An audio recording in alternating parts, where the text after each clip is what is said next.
Why you must fire 37% of your customers. That's the title of this week's 80/20 case study. Now the story starts with Brenda, my client, screaming at me, "Neil, have you lost your effing mind?" Because this was just after I told her that 37% of her customers were losing money. Now how do you think you'd react if you found out that 37% of your customers were losing money? Not a nice message to hear.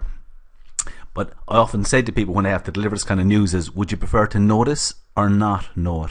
Because when you know it, you can do something about it. And that's the starting point of this week's case study.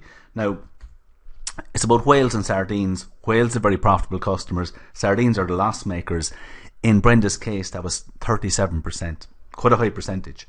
Now, in graph form, this is what the customer profitability analysis came out like.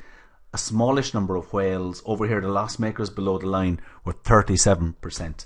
Now, this is just another way of showing that same information. I take the customer profitability, profitable ones, loss makers, and I put them into 4 quadrants. So again, a small number of whales here. Down in the bottom right hand corner with the loss makers. Lots of them. You can see them there.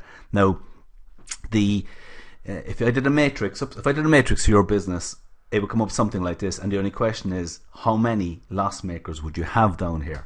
Now Brenda's business was she made blinds and curtains, and I looked at all the steps in the process, and there was quite a few. There was 24 in total. There was 13 main steps, and when something like this, a customer would email or phone in an order, the rep would call out to the house, measure up for the blinds, come back, process the paperwork, admin would order the parts from the supplier, the parts would come in, stored in the warehouse, the fitting would be arranged, the parts would be brought out, the fitter would call out to the house, fit the blinds, do the paperwork, bring it back to admin, collect the money, pay the suppliers, and so on. A lot of steps. And there's a minimum cost of doing business with anybody. And this is an old slide, right?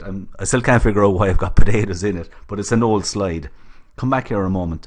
Whether somebody is ordering €100 or €3,000 blinds, all these steps have to be completed. And that means there's a minimum cost of doing business with anybody, and most pricing methods are inadequate. They don't actually pick this up and reflect it. Does this apply to your business? Quite possibly.